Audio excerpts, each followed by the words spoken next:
में परिभाषित किया गया।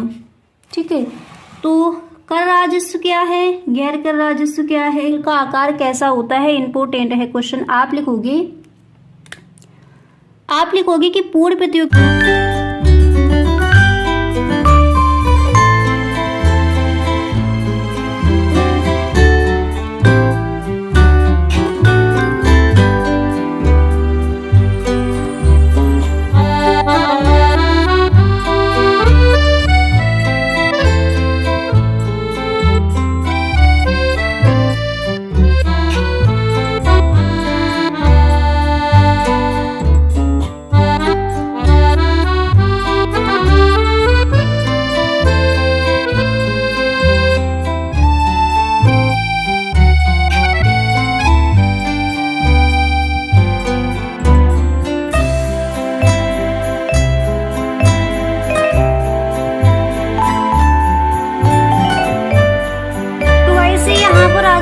करेंगे कि इकोनॉमिक्स में कौन कौन से आपके इम्पोर्टेंट क्वेश्चन हैं। ठीक है, यानी पूरा मॉडल पेपर एक तरह से आपका बना दिया है और जो भी आपके महत्वपूर्ण क्वेश्चन है पूरी बुक से ऑब्जेक्टिव क्वेश्चन, सब्जेक्टिव क्वेश्चन सभी पर यहाँ पर डिस्कस किया जाएगा। तो ये वीडियो आप एंड तक देखिए, वीडियो को आपको बिल्कुल भी स्किप नहीं करना है अगर इकोनॉमिक्स के पेपर में आप फुल मार्क्स लाना चाहते हो। ठीक है, तो गाइस चलिए बिना टाइम वेस्ट के वीडियो को यहाँ पर स्टार्ट करते हैं। और अगर वीडियो आपको पसंद आए तो गाइस इसको आप एक लाइक जरूर कर दें। तो क्वेश्चन देख लीजिए। फर्स्ट क्वेश्चन है कि उत्पादन फलन से क्या तात्पर्य है। ठीक है, आप हेडिंग डालोगे उत्पादन फलन। इसमें आपको इस तरह से लिखना है, आप देख सकते हो कि उपादानों एवं उत्पादनों के फलनात्मक संबंध को उत्पादन फलन कहा जाता है। तो उत्पादन फलन से क्या तात्पर्य है, आप क्या लिखोगे, उपादानों एवं उत्पादनों के फलनात्मक संबंध को उत्पादन फलन कहा जाता है। उत्पादन फलन हमें यह बताता है कि समय की एक निश्चित अवधि में, इसके आगे फिर आपको इस तरह से लिखना है कि समय की एक निश्चित अवधि में उपादानों के परिवर्तन से उत्पादन आकार में किस प्रकार और कितनी मात्रा में परिवर्तन होता है। इस प्रकार उपादानों की मात्रा और उत्पादन की मात्रा के भौतिक संबंध को फलनात्मक संबंध कहा जाता है, उत्पादन फलन कहा जाता है। ठीक है, इस तरह से आपको लिखना है। इसके बाद यहाँ पर आप क्या लिखोगे उसको देख लीजिए। नेक्स्ट यहाँ पर आपको ये लिख देना है कि उत्पादन केवल भौतिक मात्रात्मक संबंध पर आधारित है, इसमें मूल्यों का समावेश नहीं होता। अब यहाँ पर आप अगर गाइस स्क्रीनशॉट इसका लेना चाहते हो तो आप ले लीजिए। इसके बाद यहाँ पर आपको उत्पादन फलन फिर आपको इस तरह से लिखना है कि क्यू एक्स बराबर F C A comma V C V comma D V comma C comma D. ठीक है, जहाँ क्यू एक्स बराबर क्या है, क्यू एक्स बराबर हो जाएगी वस्तु एक्स का भौतिक उत्पादन एवं ए comma B comma C comma D उत्पत्ति के विभिन्न यानी अलग अलग साधन हैं। ठीक है, इसके बाद यहाँ पर आपको आगे देखिए, आगे आपको क्या करना है। वाटसन जो आपके जो आपके अर्थशास्त्री हैं, तो इन्होंने क्या कहा है, इनके शब्दों में देख लीजिए। इन्होंने कहा है कि एक फर्म के भौतिक उत्पादन और उत्पादन के भौतिक साधनों के संबंध को उत्पादन फलन कहा जाता है। तो जो वाटसन है आपके अर्थशास्त्री, इन्होंने अपने शब्दों में इस तरह से कहा है। इनकी याद कर लीजिए उत्पादन फलन क्या है। वाटसन ने बोला कि एक फर्म के भौतिक उत्पादन और उत्पादन के भौतिक साधनों के संबंध को ही हम उत्पादन फलन कहते हैं। क्लियर। अगला क्वेश्चन देख लीजिए कौन सा आप तैयार करेंगे। नेक्स्ट क्वेश्चन यहाँ पर दिया गया है। अगला क्वेश्चन है कि समष्टि अर्थशास्त्र से आप क्या समझते हैं। ठीक है, तो समष्टि अर्थशास्त्र क्या है, आप लिखोगे समष्टि अर्थशास्त्र के अंतर्गत ऐसे विशाल समूहों का अध्ययन किया जाता है जो संपूर्ण अर्थव्यवस्था को प्रदर्शित करते हैं। समष्टि अर्थशास्त्र मतलब विशाल बड़ा अर्थशास्त्र। ठीक है, तो क्या लिखेंगे, समष्टि अर्थशास्त्र के अंतर्गत ऐसे विशाल समूहों का अध्ययन किया जाता है जो संपूर्ण अर्थव्यवस्था को प्रदर्शित करते हैं, जैसे कुल रोजगार, ठीक है, कुल आय, कुल उत्पादन, कुल विनियोग, कुल बचत, कुल उपभोग, कुल पूर्ति, कुल मांग, सामान्य कीमत स्तर इत्यादि। इसके बाद यहाँ पर देखिए प्रोफेसर वोल्डिंग के अनुसार, यानी जो आपके अर्थशास्त्री हैं प्रोफेसर वोल्डिंग, इन्होंने क्या कहा है समष्टि अर्थशास्त्र के बारे में? इन्होंने कहा है कि व्यापक अर्थशास्त्र व्यक्तिगत मात्राओं का अध्ययन नहीं करता बल्कि इन मात्राओं के समूहों का अध्ययन करता है, व्यक्तिगत आयों का नहीं, अपितु राष्ट्रीय आय का, व्यक्तिगत कीमतों का नहीं। बल्कि फिर इसके आगे आप क्या लिखोगे? तो चलिए अब हम इसके आगे देख लेते हैं कि इसके आगे इसका जो आंसर है आप वहां पर गाइस किस तरह से लिख कर आओगे।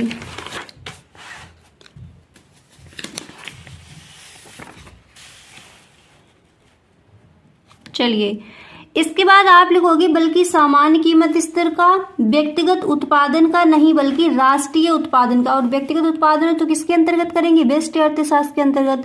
यहाँ पर हमसे पूछा जा रहा है समष्टि अर्थशास्त्र, तो उसके अंतर्गत हम राष्ट्रीय उत्पादन का अध्ययन करेंगे। नेक्स्ट क्वेश्चन है कि कर राजस्व एवं गैर कर राजस्व के दो उदाहरण दीजिए। ये भी आपका मोस्ट इम्पोर्टेंट है, ठीक है। तो चलिए यहाँ पर देख लेते हैं। आप लिखोगे कोई सरकार टैक्स लगाकर जो रेवेन्यू हासिल करती है उसे टैक्स रेवेन्यू कहा जाता है। इसके बाद यहाँ पर आप लिखोगे कि सरकार, इसके बाद यहाँ पर आपको लिखना है कि सरकार विभिन्न प्रकार का टैक्स लगाती है ताकि वह योजनागत और गैर योजनागत व्यय के धन एकत्र कर सके। एंड इसके बाद यहाँ पर उदाहरण में आपको क्या लिखना है उसको देख लीजिए। आप लिखोगे कि कर राजस्व को आय और लाभ, सामाजिक सुरक्षा, योगदान, वस्तुओं और सेवाओं पर लगाए गए करों, प्रेरक करों, स्वामित्व करों और संपत्ति के हस्तांतरण और अन्य करों पर करों से एकत्रित राजस्व के रूप में परिभाषित किया गया, ठीक है। तो कर राजस्व क्या है, गैर कर राजस्व क्या है, इसको यहाँ पर देखिए। इसके बाद गैर राजस्व व्यय के उदाहरण देख लीजिए, ठीक है। तो देखिए यहाँ पर आप इस तरह से लिखोगे कि करों के अलावा अन्य स्रोतों से सरकार को प्राप्त राजस्व को गैर कर राजस्व कहा जाता है, जैसे ब्याज, लाभांश, शुल्क, जुर्माना आदि। तो यहाँ पर आप देख चुके हो कि कर राजस्व क्या है, कर राजस्व का उदाहरण क्या हो जाएगा, गैर राजस्व व्यय के उदाहरण क्या हो जाएंगे। अब यहाँ पर ये भी देख लीजिए कि गाइस गैर कर राजस्व हम कहते किसे हैं, ठीक है। गैर कर राजस्व है क्या उसको देख लीजिए, और कर राजस्व आप समझ चुके हो उदाहरण सहित। तो चलिए यहाँ पर इस प्रश्न का भी आंसर देख लेते हैं। हेडिंग आप डालोगी गैर कर राजस्व, इसमें आपको लिखना है कि गैर कर राजस्व सरकार की उस आय को कहा जाता है जो करों के अलावा अन्य स्रोतों से मिलती है। गैर कर राजस्व में आय शामिल होती है जो सरकार को ब्याज, सार्वजनिक क्षेत्र के ऊपर रेलवे, डाक तार, शिक्षा, सिंचाई एवं वन आदि क्षेत्रों से लाभांश एवं लाभ के रूप में मिलती है, ठीक है। इसके बाद चलिए गाइस यहाँ पर देख लेते हैं अगला क्वेश्चन आप कौन सा तैयार करोगे। अगला क्वेश्चन गाइस आप ये तैयार कर लेंगे, वस्तु की पूर्ति मापने की प्रतिशत विधि क्या है। ये भी क्वेश्चन पूछ लिया जाता है। तो आप वहां पर लिखोगे कि प्रतिशत विधि में पूर्ति में आनुपातिक परिवर्तन को कीमत में आनुपातिक परिवर्तन से भाग दे देते हैं। सूत्र के रूप में ES बराबर हो जाएगा पूर्ति में आनुपातिक परिवर्तन अपन कीमत में आनुपातिक परिवर्तन। यही यहाँ पर बताया गया कि प्रतिशत विधि में क्या होता है। प्रतिशत विधि में पूर्ति में आनुपातिक परिवर्तन को कीमत में आनुपातिक परिवर्तन से भाग दे देती है। अगला क्वेश्चन मोस्ट इम्पोर्टेंट, कीमत रेखा, प्राइस लाइन क्या है। तो यहाँ पर अच्छे से इस क्वेश्चन के आंसर को आपको तैयार कर लेना है। तो चलिए देखिए प्राइस लाइन क्या है। आप लिखोगे कीमत रेखा वह रेखा है जो एक्स अक्ष के समांतर एक निश्चित कीमत के लिए खींची जाती है। यह फर्म के मांग वक्र को प्रदर्शित करती है। यह बाजार कीमत तथा फर्म के उत्पाद के संबंध को दर्शाती है। सभी फर्मों को इस रेखा का सामना करना पड़ता है, ठीक है। और कीमत रेखा बराबर हो जाएगा AR बराबर MR बराबर प्राइस। इसके बाद अब यहाँ पर गाइस आपको ध्यान से सुनना है। आपके जो कुछ विकल्प है मोस्ट इम्पोर्टेंट जो हर बार बोर्ड एग्जाम में पूछ लिए जाते हैं। तो एक आप ये विकल्प तैयार कर लेंगे कि प्रभावी मांग का संबंध है। ठीक है, आपको अगर आप लिखते हो तो लिख लीजिए इसको, और ये जो आपको बताया जा रहा है बहुविकल्पीय प्रश्न कि प्रभावी मांग का संबंध है। आपको ऑप्शन मिलेंगे ए से पीगू से, जे.एम. कीन्स से, जे.बी. से या फिर अल्फ्रेड मार्शल से। तो प्रभावी मांग का संबंध किससे हो जाएगा? जे.एम. कीन्स से। ठीक है, इसी तरह से क्वेश्चन ये कई बार पूछा गया है कि पूरक वस्तुओं के लिए मांग की तिर्यक लोच होती है। तो पूरक वस्तुओं के लिए मांग की तिर्यक लोच क्या होती है? धनात्मक, ऋणात्मक, शून्य या फिर अनंत। तो राइट ऑप्शन हमारा क्या हो जाएगा? ऋणात्मक। आपको ध्यान रखना है कि पूरक वस्तुओं के लिए मांग की तिर्यक लोच कैसी होती है? ऋणात्मक होती है। क्वेश्चन ये भी पूछा जाता है कि अर्थशास्त्र के जनक कौन है? तो वो हो जाएंगे एडम स्मिथ। ये क्वेश्चन भी गाइस कई बार पूछा गया कि भारत में कौन सी अर्थव्यवस्था पाई जाती है। तो ध्यान रखना है आपको, भारत में मिश्रित अर्थव्यवस्था पाई जाती है। तो ये कुछ आपके मोस्ट इम्पोर्टेंट आपके बहुविकल्पीय प्रश्न है। अब यहाँ पर हम देख लेते हैं कुछ अतलग उत्तरीय प्रश्न को जो आपके मोस्ट इम्पोर्टेंट हैं। कई बार बोर्ड एग्जाम ने आस्क किए हैं उन क्वेश्चंस को, जो क्वेश्चन बार बार आपके रिपीट होते हैं। तो उन क्वेश्चंस को भी एक बार यहाँ पर हम देख लेते हैं। ठीक है, उसके बाद लघु उत्तरीय प्रश्न कौन कौन से तैयार करोगे उस पर डिस्कस करेंगे। तो चलिए गाइस, यहाँ पर फटाफट से इन क्वेश्चंस को आपको लिख लेना है। अतलग उत्तरीय प्रश्न मोस्ट इम्पोर्टेंट है पूरी बुक से, उनको यहाँ पर बताया जाएगा। देखिए पहला प्रश्न नोट कर लीजिए, समग्र मांग से आप क्या समझते हैं? समग्र मांग से आप क्या समझते हैं? इम्पोर्टेंट है। दूसरा क्वेश्चन, सीमांत उपभोग प्रवृत्ति क्या होती है? Most important. सीमांत उपभोग प्रवृत्ति क्या होती है? इसके साथ अगला क्वेश्चन आपको ये तैयार कर लेना है कि मुद्रा के 3 प्रमुख कार्य लिखिए। ठीक है, ये भी आपका मोस्ट इम्पोर्टेंट है। मुद्रा के 3 प्रमुख कार्य लिखिए। अगला क्वेश्चन है सीमांत लागत क्या है? ये भी आपका मोस्ट इम्पोर्टेंट है। तो सीमांत लागत क्या है? समग्र मांग से आप क्या समझते हैं? सीमांत उपभोग प्रवृत्ति क्या होती है? मुद्रा के 3 प्रमुख कार्य लिखिए। इसके साथ अगला क्वेश्चन है कि निजी वस्तु इससे पहले क्वेश्चन और लिख लीजिए कि प्रति व्यक्ति आय से आप क्या समझते हैं? ठीक है, प्रति व्यक्ति आय से आप क्या समझते हैं? अगला क्वेश्चन, निजी वस्तु किसे कहते हैं? इंपॉर्टेंट है, मध्यवर्ती वस्तुएं निजी वस्तुएं। नेक्स्ट, वैयक्तिक प्रयोज्य आय से क्या आशय है? और नेक्स्ट क्वेश्चन है कि मध्यवर्ती वस्तुएं क्या हैं? तो जो मोस्ट इम्पोर्टेंट हर बार बोर्ड जो क्वेश्चन रिपीट करता है वो क्वेश्चन है ये। समग्र मांग से आप क्या समझते हैं? सीमांत उपभोग प्रवृत्ति क्या होती है? मुद्रा के 3 प्रमुख कार्य लिखिए। सीमांत लागत क्या है? प्रति व्यक्ति आय से क्या आशय है? निजी वस्तु किसे कहते हैं? वैयक्तिक प्रयोज्य से क्या आशय है? मध्यवर्ती वस्तु क्या है? Most important question. ठीक है, इसके बाद यहाँ पर नोट कर लीजिए कि लघु उत्तरीय प्रश्न में आप वहाँ पर कौन कौन से क्वेश्चन हैं जो आपके मोस्ट इम्पोर्टेंट है, उसको भी यहाँ पर आप देख लीजिए। ठीक है,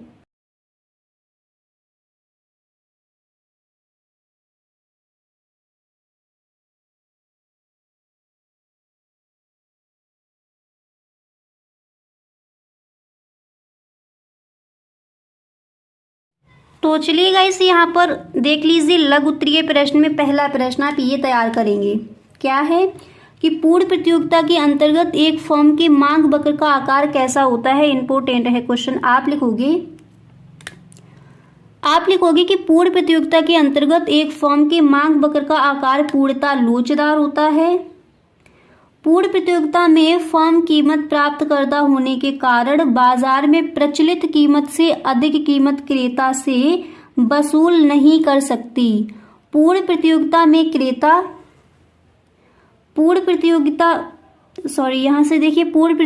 फर्म कीमत प्राप्त करता होने के कारण बाजार में प्रचलित कीमत से अधिक कीमत क्रेता से वसूल नहीं कर सकती। पूर्ण प्रतियोगिता में क्रेता को प्रत्येक अतिरिक्त इकाई के लिए एक समान कीमत देनी पड़ती है, अर्थात औसत आगम बराबर सीमांत आगम। इस प्रकार पूर्ण प्रतियोगिता में वस्तु की कीमत सदैव स्थिर होगी और एक व्यक्तिगत फर्म का मांग वक्र पूर्णतः लोचदार होगा।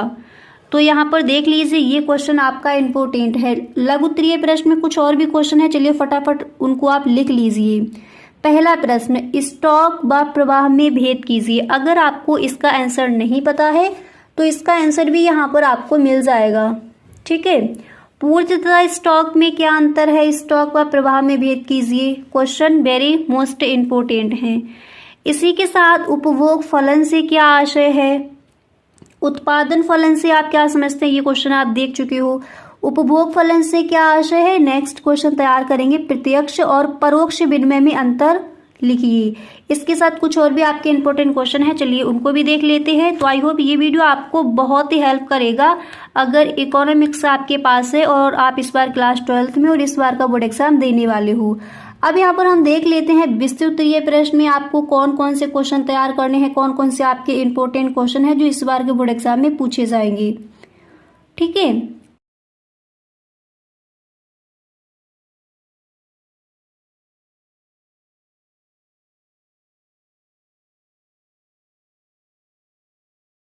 प्रश्न मोस्ट इम्पोर्टेंट क्वेश्चन, और ये क्वेश्चन बोर्ड एग्जाम ने कई बार आज किया है, आप सबको पता। आप पेपर उठाकर देखना गाइस, ये क्वेश्चन आपको वहां पर रखा मिल जाएगा। मॉडल पेपर में भी बोर्ड एग्जाम के जो पेपर हैं, जो प्रीवियस ईयर आपके पेपर हैं, उनको देखिए आपको मिल जाएगा। तो क्वेश्चन क्या है, पूर्ति एवं प्रवाह के अंतर को निम्नलिखित प्रकार स्पष्ट कीजिए। तो पहले यहाँ पर स्टॉक में हम देख लेते हैं कि स्टॉक क्या है, उसके बाद प्रवाह क्या है, उसको भी यहाँ पर हम देखेंगे। ठीक है, तो इधर देखिए आप इस तरह से लिखोगे कि स्टॉक किसी एक विशेष समय बिंदु पर मापी जाने वाली आर्थिक चर की मात्रा है। स्टॉक क्या है, स्टॉक किसी एक विशेष समय बिंदु पर मापी जाने वाली आर्थिक चर की मात्रा है।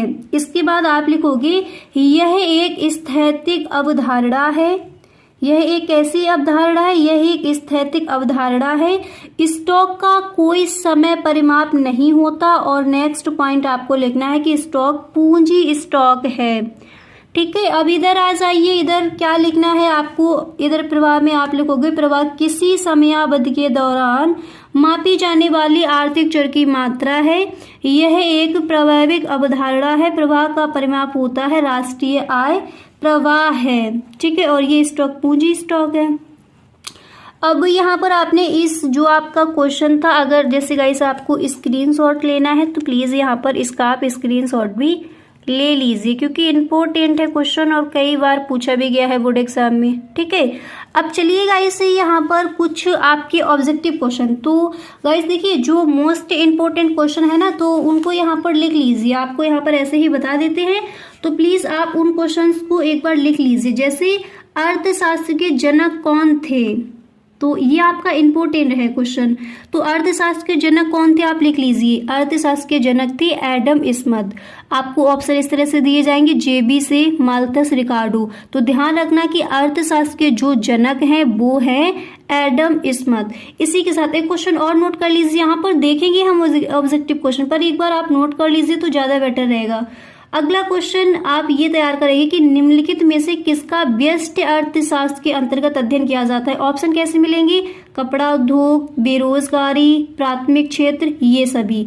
तो निम्नलिखित आप लिख लीजिए क्वेश्चन को, निम्नलिखित में से किसका व्यष्टि अर्थशास्त्र के अंतर्गत अध्ययन किया जाता है। तो व्यष्टि अर्थशास्त्र मतलब छोटा अर्थशास्त्र, तो इसके अंतर्गत कपड़ा उद्योग, जो ऑप्शन आपको मिलेगा वही राइट होगा।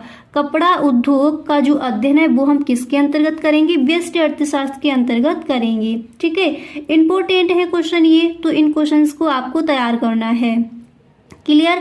इसी तरह से चलिए गाइस आगे देख लेते हैं कि सब्जेक्टिव क्वेश्चन में नेक्स्ट क्वेश्चन आपको कौन सा तैयार करना है। उसके बाद वीडियो के एंड में जो आपके ऑब्जेक्टिव क्वेश्चन है उन पर भी हम डिस्कस करेंगे। तो ये क्वेश्चन आपको याद हो गए होंगे कि अर्थशास्त्र के जनक, फटाफट से बोलिए, एडम स्मिथ। अर्थशास्त्र के जनक कौन है, एडम स्मिथ। भारत में कैसी अर्थव्यवस्था पाई जाती है, मिश्रित अर्थव्यवस्था पाई जाती है। नेक्स्ट क्वेश्चन अगर इस तरह से मिलता है कि निम्नलिखित में से किसका व्यष्टि अर्थशास्त्र के अंतर्गत अध्ययन किया जाएगा, तो वो होगा कपड़ा उद्योग। ध्यान रखना, व्यष्टि अर्थशास्त्र यानी छोटा अर्थशास्त्र, सूक्ष्म अर्थशास्त्र का अध्ययन किसके अध्ययन किया जाएगा, किसमें, कपड़ा उद्योग। ठीक है, बेरोजगारी, प्राथमिक क्षेत्र, ये सभी ही गलत हो जाएंगे, राइट ऑप्शन आपका वही हो जाएगा।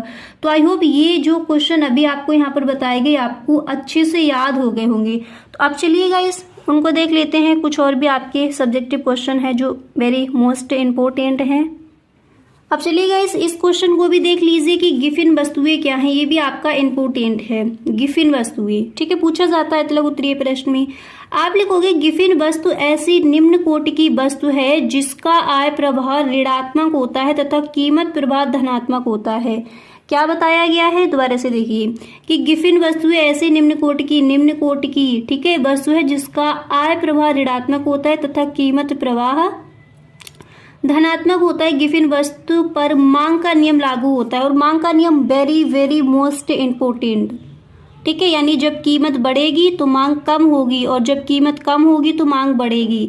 यानी जब चीजें सस्ती होंगी तो आप ज्यादा लेने जाओगे, अगर महंगाई है मार्केट में तो आप मार्केट करने कम जाओगे। यही आपका मांग का नियम हो जाता है। आर्थिक समस्या क्या है, मोस्ट इम्पोर्टेंट। मध्यवर्ती वस्तु क्या है, आर्थिक समस्या क्या है, समष्टि अर्थशास्त्र की परिभाषा, व्यष्टि अर्थशास्त्र की परिभाषा।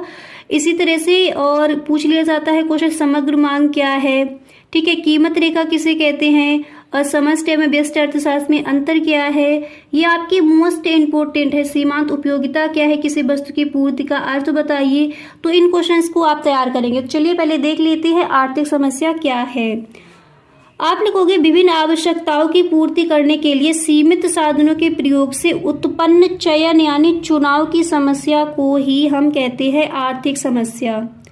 इसके बाद अगला क्वेश्चन यहाँ पर आप कौन सा तैयार करोगे, चलिए उसको देख लेते हैं। इसी के साथ ऑब्जेक्टिव क्वेश्चन आप लिख लीजिए। यहाँ पर वीडियो ज्यादा लंबा ना हो इसलिए ऑब्जेक्टिव क्वेश्चन आपको बता देते हैं कौन कौन से इंपॉर्टेंट है क्वेश्चन। ये वेरी वेरी मोस्ट इंपॉर्टेंट कि चाय की कीमत में वृद्धि से चीनी की मांग में होगी। चलिए बताइए, चाय की कीमत में वृद्धि से चीनी की मांग में होगी। ऑप्शन किस तरह से दिए जाएंगे, कमी, स्थिरता, वृद्धि या फिर ये सभी। तो ध्यान रखना कि चाय की कीमत में वृद्धि, ठीक है, वृद्धि से चीनी की मांग में कमी होगी। जब चाय की कीमत में वृद्धि होगी तो चीनी की मांग में क्या होगी, कमी होगी। आपको क्वेश्चन ध्यान रखना है। अगला क्वेश्चन इसी के साथ ये भी आप तैयार करेंगे कि विलासिता की वस्तुओं की मांग की कीमत लोच होती है, मोस्ट इंपोर्टेंट।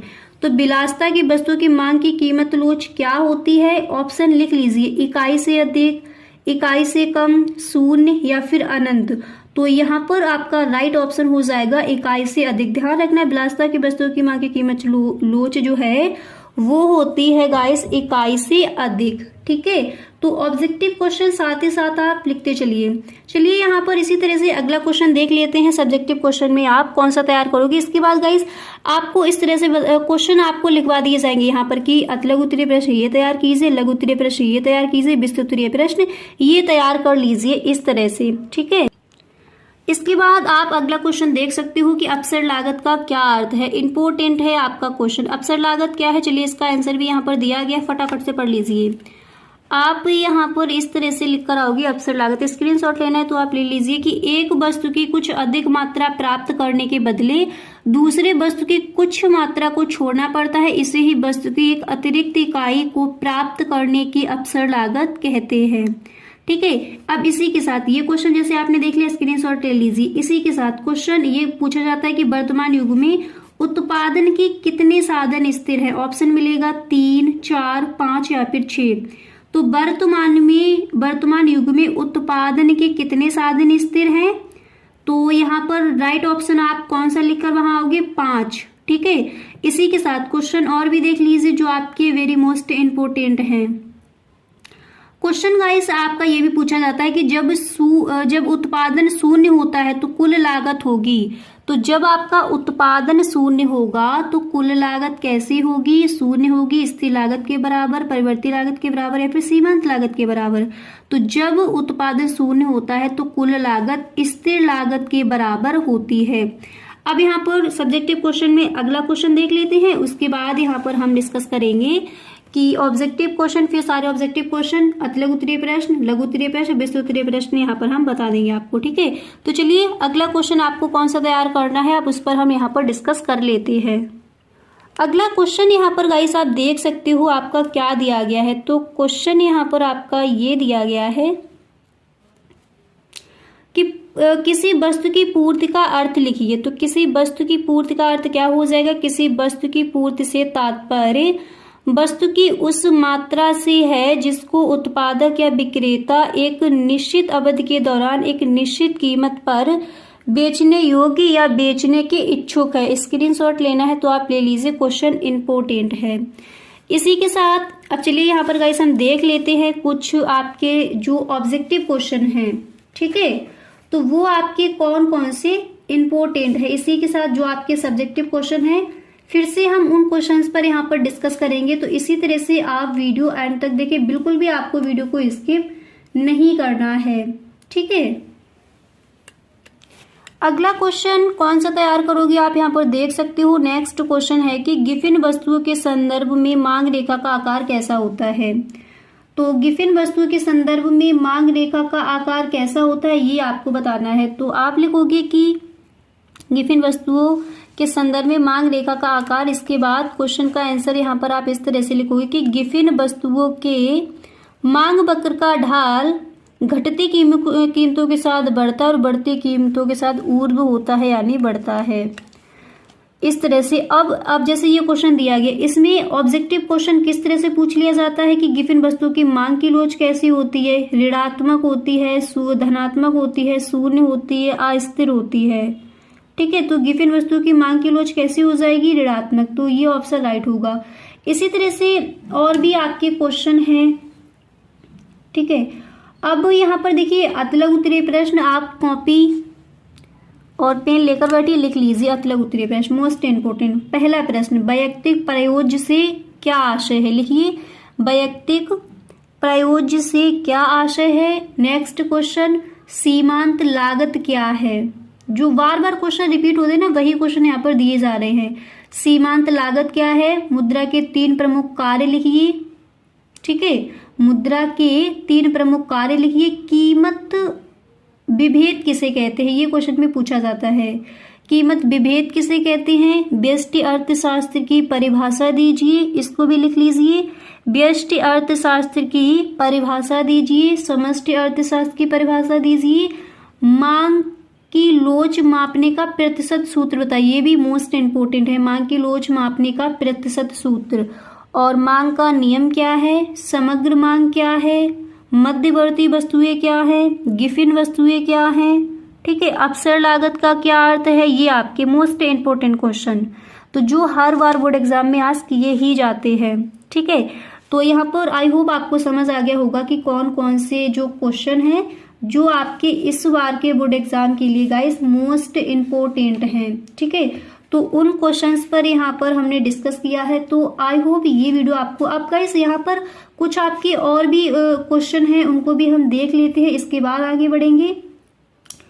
तो कुछ और भी जैसे आपके यहाँ पर पहले देख लेते हैं ऑब्जेक्टिव क्वेश्चन, ठीक है, और उसके बाद जो सब्जेक्टिव क्वेश्चन है उस पर भी यहाँ पर हम डिस्कस कर लेंगे। क्योंकि अगर आपने इकोनॉमिक्स में अभी तक कुछ भी नहीं पढ़ा है तो आप वहाँ पर किस तरह से आपको पूरी तैयारी करनी है उसको यहाँ पर देखती है। क्वेश्चन आप एक ये लिख लीजिए जो बार बार पूछा जाता है ऑब्जेक्टिव क्वेश्चन में कि व्यावसायिक बैंकों का मुख्य कार्य क्या है। मुद्रा का निर्गमन करना, मुद्रा पूर्ति का नियंत्रण, साख सृजन या फिर विमुद्रीकरण। रट लीजिए कि व्यावसायिक बैंकों का जो मुख्य कार्य है वो है साख सृजन करना, ठीक है। इंपोर्टेंट है, कई बार क्वेश्चन ये पूछा गया है बोर्ड एग्जाम में। और गाइस ये क्वेश्चन भी इंपॉर्टेंट है कि 1 रुपए के नोट पर किसका हस्ताक्षर है, 1 रुपए के नोट पर, ठीक है। पहला ये आपका क्वेश्चन पूछा जाता है तो आपको ध्यान रखना है, आपको ऑप्शन मिलेंगे वित्त सचिव का, केंद्रीय बैंक के गवर्नर का, केंद्रीय वित्त मंत्री का, राज्य वित्त मंत्री का। ध्यान रखना कि 1 रुपए के नोट पर वित्त सचिव के हस्ताक्षर होते हैं, ठीक है। ये आपका इंपॉर्टेंट है। क्वेश्चन ये भी पूछा जाता है गाइस कि भारतीय रिजर्व बैंक की स्थापना की गई थी, तो आपको ध्यान रखना है कि जो भारतीय रिजर्व बैंक है इसकी जो स्थापना है, भारतीय रिजर्व बैंक की स्थापना कब की गई थी, तो भारतीय रिजर्व बैंक की स्थापना की गई थी 1935 में। 1935 में भारतीय रिजर्व बैंक की स्थापना की गई। ऑप्शन मिल जाएंगे 1936, 1954, 1918, इस तरह से। तो भारतीय रिजर्व बैंक की स्थापना कब की गई, 1935 में। व्यावसायिक बैंकों का मुख्य कार्य क्या है, साख सृजन करना। 1 रुपए के नोट पर किसके हस्ताक्षर होते हैं, वित्त सचिव के। तो ये जो मोस्ट इंपोर्टेंट क्वेश्चन हर बार पूछ लिए जाते हैं, तो ये क्वेश्चन है। मिलते हैं नेक्स्ट वीडियो में। अगर वीडियो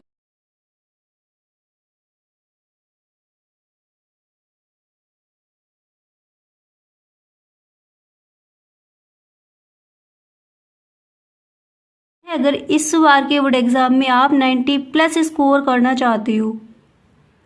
तो चलिएगा इसे यहाँ पर पहले जो आपके ऑब्जेक्टिव क्वेश्चन दिए गए हैं उनको देख लेते हैं। इसके बाद यहाँ पर हम देखेंगे जो आपके सब्जेक्टिव क्वेश्चन हैं वो कौन कौन से इम्पोर्टेंट हैं। ठीक है, तो पहला प्रश्न है कि दुर्लभ साधनों के प्रयोग होते हैं, कैसे होते हैं? वैकल्पिक।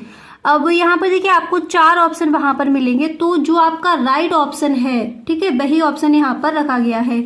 अब जैसे गाइस यहाँ पर इस क्वेश्चन को आपने देख लिया, ठीक है, इसी के साथ साथ आपकी बुक से और भी इम्पोर्टेंट क्वेश्चन है, तो वो कौन कौन से आपके इम्पोर्टेंट क्वेश्चन है साथ ही साथ उनको भी यहाँ पर आप नोट करते चलिए। क्वेश्चन आपका ये भी इम्पोर्टेंट है कि भारत में जीएसटी को कब लागू किया गया। क्वेश्चन ये आपका कई बार पूछा गया, पेपर उठाकर देखना। ठीक है, तो क्वेश्चन क्या है कि भारत में जीएसटी को कब लागू किया गया। आपको इस तरह से संदेह दी जाएंगी, 1 जुलाई 1914 को, 1 जुलाई 1915 को, 1 जुलाई 1916 को या फिर 1 जुलाई 2017 को। आपको ध्यान रखना है कि भारत में जो जीएसटी है वो लागू की गई थी 1 जुलाई 2017 को। ठीक है, तो इसको आप नोट कर लीजिए क्योंकि इम्पोर्टेंट है आपका क्वेश्चन। इसी तरह से गाइस यहाँ पर एक और क्वेश्चन आपको ये भी तैयार कर लेना है। इस तरह से आपको क्वेश्चन मिलेगा कि निम्नलिखित में कौन सा प्रत्यक्ष कर है। ये क्वेश्चन पूछा जा सकता है इस बार। ठीक है, तो निम्नलिखित में कौन सा प्रत्यक्ष कर है। आपको ऑप्शन मिलेंगे आयकर, जीएसटी, सीमा शुल्क या फिर मनोरंजन कर। तो यहाँ पर आपको बताना है कि इसका जो राइट ऑप्शन है वो कौन सा हो जाएगा। तो आपको ध्यान रखना है कि निम्नलिखित में से कौन सा कर प्रत्यक्ष कर है। तो अगर ये ऑप्शन मिलते हैं आयकर, जीएसटी, सीमा शुल्क और मनोरंजन, तो यहाँ पर आपका गाइस राइट ऑप्शन हो जाएगा आयकर। ध्यान रखना कि आयकर एक प्रत्यक्ष कर है। क्लियर? तो आई होप गाइस ये 2 क्वेश्चन आपको समझ आ गए होंगे। और ये क्वेश्चन की दुर्लभ साधनों के वैकल्पिक प्रयोग होती है, कैसे होती है? वैकल्पिक। ठीक है, इसी के साथ साथ अब यहाँ पर अगला क्वेश्चन देख लेते हैं। और पूरी बुक में जो भी आपके इंपॉर्टेंट क्वेश्चन है उन सभी प्रश्नों को यहाँ पर हम देखेंगे। क्लियर? अब चलिए यहाँ पर अगला क्वेश्चन क्या दिया गया है। देखिए अगला क्वेश्चन है कि सामान्यतः एक अनधिमान वक्र कैसा होता है? मूल बिंदु के प्रति उत्तल होता है। ये क्वेश्चन भी कई बार पूछा गया है। कैसा होता है? मूल बिंदु के प्रति उत्तल होता है। ठीक है, इसी के साथ चलिए गाइस कुछ और भी क्वेश्चन देख लेते हैं जो आपके मोस्ट इम्पोर्टेंट हैं। क्वेश्चन आपका है कि मनरेगा कार्यक्रम में कितने दिवस का रोजगार परिवार के एक सदस्य को उपलब्ध कराया जाता है। ठीक है, तो इसमें पहले ये देख लीजिए ऑप्शन किस तरह से मिलते हैं। ऑप्शन दिए जाएंगे 150 दिवस, 120 दिवस, 100 दिवस या फिर 90 दिवस। तो मनरेगा कार्यक्रम में कितने दिवस का रोजगार परिवार के एक सदस्य को उपलब्ध कराया जाता है। तो यहाँ पर आपका इस राइट ऑप्शन हो जाएगा 150 दिवस। ठीक है, क्या हो जाएगा? 150 दिवस। इसी तरह से गाइस एक और क्वेश्चन आपको यहाँ पर नोट कर लेना है। पूरी बुक से जो भी इंपॉर्टेंट क्वेश्चन एक भी यहाँ पर छोड़ा नहीं जाएगा, सारे ही क्वेश्चन आपको यहाँ पर बताए जाएंगे। एक क्वेश्चन आपको गाइस और नोट कर लेना है। क्वेश्चन है कि जीएनपी तथा जीडीपी में अंतर का कारण क्या है। जीएनपी तथा जीडीपी में अंतर का कारण क्या है, ये आपको बताना है। तो ऑप्शन मिलेंगे मूल्यह्रास लागत, हस्तांतरण लागत, शुद्ध विदेशी साधन आय या फिर शुद्ध अप्रत्यक्ष कर। तो जीएनपी तथा जीडीपी में अंतर का कारण है मूल्यह्रास लागत। क्या है? मूल्यह्रास लागत। ठीक है, तो ये 2 क्वेश्चन आपने नोट कर लिए। इसके बाद यहाँ पर अगला क्वेश्चन क्या है, चलिए उसको देखते हैं। अगला क्वेश्चन है कि आगत प्राप्त करने के लिए फर्म द्वारा किया जाने वाला व्यय कहलाता है। क्या कहलाता है? लागत। ये हम सबको पता है, खुद से भी इस क्वेश्चन के आंसर को आप मार्क करके आ सकते थे। ठीक है, आगत प्राप्त करने के लिए फर्म द्वारा किया जाने वाला व्यय क्या कहलाएगा? लागत कहलाएगा। अगला क्वेश्चन है कि अल्पकाल में निर्गत उत्पादन में इकाई वृद्धि होने पर परिवर्तनशील लागत में होने वाली वृद्धि को कहते हैं। देखिए जो राइट ऑप्शन है वही यहाँ पर रखा गया है, तो उसको हम कहते हैं औसत परिवर्तनशील लागत। नेक्स्ट क्वेश्चन क्या है? नेक्स्ट क्वेश्चन है निम्नलिखित में कौन सा पूर्ण प्रतियोगिता का लक्षण नहीं है। वेरी वेरी मोस्ट इम्पोर्टेंट है क्वेश्चन। तो निम्नलिखित में से कौन सा पूर्ण प्रतियोगिता का लक्षण नहीं है, वो हो जाएगा कीमत विभेद। अगला क्वेश्चन ये भी गाइस कई बार पूछा गया है कि निम्नलिखित में से किसे पूंजीगत वस्तुओं में सम्मिलित किया जाता है। आपको 4 ऑप्शन मिलेंगे, राइट ऑप्शन उपकरण जो ऑप्शन है वही आपका राइट हो जाएगा। निम्नलिखित में से किसे पूंजीगत वस्तु में सम्मिलित किया जाता है, उपकरण को। ये तो आप कई बार क्वेश्चन देख चुके हो कि विलासिता की वस्तु की मांग की कीमत रोज कैसी होती है, इकाई से अधिक। हमेशा आपको ध्यान रखना है कि क्वेश्चन कई बार पूछा गया है कि विलासिता की वस्तु की मांग की कीमत रोज क्या होती है, इकाई से अधिक। भारत में कैसी अर्थव्यवस्था पाई जाती है, मिश्रित अर्थव्यवस्था। चाय की कीमत में वृद्धि से चीनी की मांग में होगी, ये क्वेश्चन भी आपका मोस्ट इंपोर्टेंट है। अगला क्वेश्चन देख लीजिए, आय में इकाई वृद्धि होने पर उपभोग में होने वाली वृद्धि को कहते हैं। मोस्ट इंपोर्टेंट क्वेश्चन, ध्यान रखना कि आय में इकाई वृद्धि होने पर उपभोग में होने वाली वृद्धि को हम कहते हैं सीमांत उपभोग प्रवृत्ति। चलिए गाइस, इसके बाद आगे देख लेते हैं कुछ और भी आपके इंपोर्टेंट क्वेश्चन है यहाँ पर। तो यहाँ पर देखिए गाइस, 2 क्वेश्चन और यहाँ पर आपको नोट कर लेने हैं कि नकद कोष अनुपात का निर्धारण किया जाता है, कैसे किया जाता है, केंद्रीय बैंक द्वारा। नकद कोष अनुपात का निर्धारण केंद्रीय बैंक द्वारा किया जाता है। अगला क्वेश्चन, बैंक दर में वृद्धि का उद्देश्य होता है, तो बैंक दर में वृद्धि का उद्देश्य होता है राष्ट्रीय आय में वृद्धि करना। अब यहाँ पर देखिएगा, इस पूरे पेपर का आपको यहाँ पर फुल सॉल्यूशन मिलेगा, तो बिल्कुल भी आपको वीडियो को स्किप नहीं करना है। चलिए देख लेते हैं अतलग उत्तरीय प्रश्न। अब जैसे गाइस, पहले तो यहाँ पर पूरा पेपर आपको दिया है हल करके, जो भी इम्पोर्टेंट आपके क्वेश्चन है। इसी के साथ साथ गाइस कुछ और भी जैसे आपके इम्पोर्टेंट क्वेश्चन है पूरी बुक से, तो उनको भी यहाँ पर आपको बता दिया जाएगा, ताकि पूरी तैयारी इस वीडियो से आप अर्थशास्त्र की पूरी तैयारी वहां पर कर सको। यानी जो मोस्ट इंपोर्टेंट क्वेश्चन है, जो क्वेश्चन बार बार वर्ड से रिपीट करता है, तो उन क्वेश्चंस को यहाँ पर आप समझ सको कि जो आपके क्वेश्चन मोस्ट इंपोर्टेंट है पूरी बुक से, वो कौन कौन से हैं। ठीक है, तो साथ ही साथ क्वेश्चन भी जो आपको बताया जाए, तो वो भी आपको नोट कर लेने हैं। पहला प्रश्न यहाँ पर है कि अनधिमान तटस्थता वक्र क्या है। तो अनधिमान वक्र, इस तरह से आप हेडिंग डालोगे, इसके बाद लिखोगे कि अनधिमान वक्र या उदासीनता वक्र वह वक्र है जो 2 वस्तुओं के संयोगों का बिंदु पथ होता है, जिसके प्रति उपभोक्ता उदासीन रहता है। दूसरे शब्दों में अगर हम कहें तो इसकी परिभाषा आप इस तरह से लिखोगे कि उदासीनता अनुसूची वह 2 वस्तुओं के संयोगों की अनुसूची है जिसे व्यक्तिगत रखा जाता है। इन वस्तुओं के संयोगों के प्रति उपभोक्ता उदासीन रहता है तथा अन्य किसी एक वरीयता नहीं देता। अनधिमान या उदासीनता या तटस्थता वक्र के नाम से जाना जाता है। ठीक है, तटस्थता वक्र क्या है, अनधिमान क्या है, उदासीनता क्या है, ये सारे एक ही हैं। तो इस क्वेश्चन को आपने यहाँ पर देख लिया। ठीक है, अब अगर गाइस इसका आप स्क्रीनशॉट लेना चाहते हो तो ले लीजिए, ये भी आपका इंपॉर्टेंट है क्वेश्चन। इसी के साथ अगला क्वेश्चन आप कौन सा तैयार करोगे, तो उसको यहाँ पर आप नोट कर लीजिए। अतलग उत्तरीय प्रश्न में अगला प्रश्न आप तैयार करोगे, कीमत विभेद किसे कहते हैं। ठीक है, अनधिमान तटस्थता वक्र क्या है, कीमत विभेद किसे कहते हैं, मोस्ट इंपोर्टेंट, इसको आप नोट कर लीजिए। इसी के साथ अगला क्वेश्चन देख लीजिए, कौन सा यहाँ पर आपको तैयार करना है। अगला क्वेश्चन है कि बजट रेखा को परिभाषित कीजिए। नोट कर लेना है कि तटस्थता वक्र क्या है, कीमत विभेद किसे कहते हैं और बजट रेखा को परिभाषित कीजिए। तो चलिए यहाँ पर देख लीजिए बजट रेखा क्या है। आप हेडिंग डालोगी बजट रेखा, इसमें आपको लिखना है बजट रेखा या कीमत रेखा 2 वस्तुओं की ऐसे संयोगों को प्रदर्शित करती है जिसे एक उपभोक्ता अपनी दी हुई आय या वस्तु की कीमत के साथ खरीद सकता है, बजट रेखा या कीमत रेखा कहलाती है। यहाँ पर इसका आप स्क्रीनशॉट ले लीजिए, क्योंकि क्वेश्चन आपका गाइस इंपॉर्टेंट है। ठीक है, अगला क्वेश्चन देख लीजिए। अगला क्वेश्चन है कि कॉब डगलता उत्पादन लिखिए। तो कॉब डगलता उत्पादन फलन, इस तरह से आप हेडिंग डालोगे। इसके बाद आपको लिखना है कि प्रोफेसर कॉब व डगलता ने मिलकर सन 1922 ईस्वी में उत्पादन पर श्रम पूंजी को ज्ञात करने के लिए एक सूत्र का आविष्कार किया। ठीक है, वो सूत्र कौन सा है उसको देख लीजिए। एक सूत्र का आविष्कार किया, देखिए इसके बाद आप लिखोगे जो इस प्रकार है।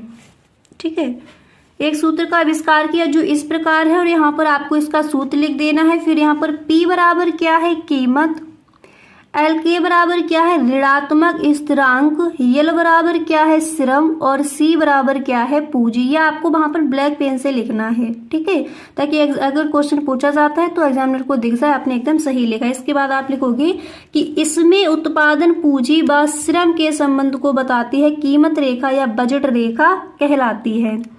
तो आई होप ये भी आपको क्लियर हो गया होगा। इसी के साथ दूसरा क्वेश्चन नोट कर लीजिए, अतलग उत्तरीय प्रश्न में कि प्रति व्यक्ति आय से क्या आशय है, ठीक है, प्रति व्यक्ति आय से क्या आशय है। इसके बाद अगला क्वेश्चन है उत्पादन की स्थिर लागत से क्या तात्पर्य है, इसको देख लीजिए।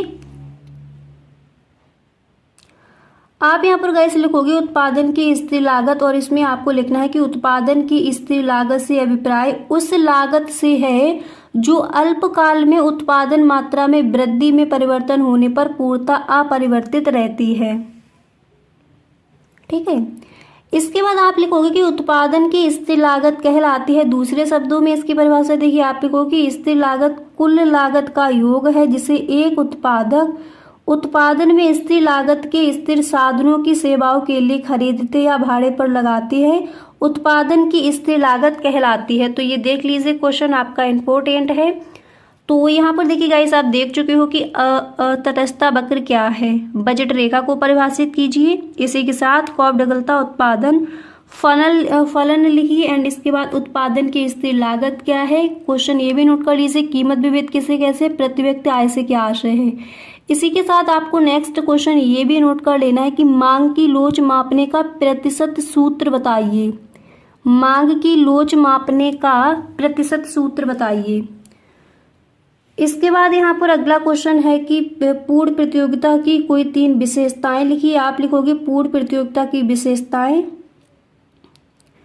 और पहले आपको एक लाइन लिखनी है, पूर्ण प्रतियोगिता की 3 विशेषताएं निम्नलिखित हैं जो इस प्रकार है।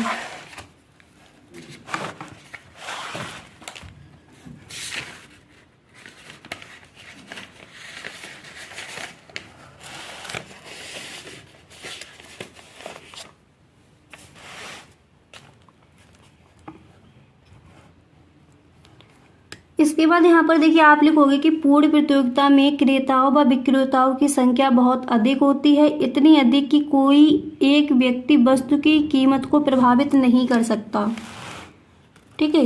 इसके बाद यहाँ पर आप नेक्स्ट लिखोगे कि परिवहन शक्ति शून्य होती है जिससे सभी वस्तुओं के प्राइस एक समान होते हैं, एंड नेक्स्ट आप लिखोगे कि बाजार का पूर्ण ज्ञान होता है तथा वस्तुओं का आकार, रंग, रूप, आकृति आदि समान होती है, ठीक है। तो पूर्ण प्रतियोगिता की 3 विशेषताएं आपने देखनी। अगला क्वेश्चन यहाँ पर है कि स्वायत्त निवेश से आप क्या समझते हैं। अब ये क्वेश्चन देखने के बाद कुछ और भी आपके मोस्ट इंपोर्टेंट क्वेश्चन है अतलग उत्तरीय प्रश्न में, तो उनको भी यहाँ पर अभी हम देखेंगे, ठीक है।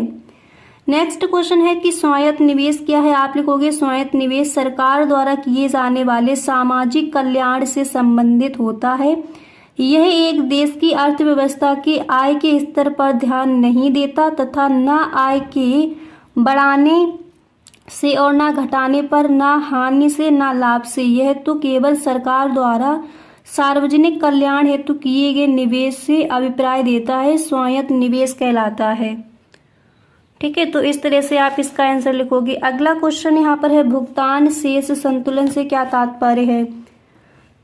इसमें आप लिखोगे भुगतान शेष से अभिप्राय एक निश्चित अवधि में एक देश से दूसरे देश के साथ आर्थिक लेन देन होता है, प्राप्ति से प्राप्तियां व भुगतान का विवरण होता है। दूसरे शब्दों में भुगतान शेष एक देश के विस्तरों के साथ लेन देन का लेखा है जो दृश्य व अदृश्य मदों पर शुद्ध व्यापार व एक पक्षीय अंतरणों का विवरण होता है, भुगतान शेष कहलाता है, ठीक है। तो आप यहाँ पर क्वेश्चन देख चुके हो, भुगतान शेष संतुलन क्या है, पूर्ण प्रतियोगिता की 3 विशेषताएं बताइए, स्वायत्त निवेश से आप क्या समझते हैं।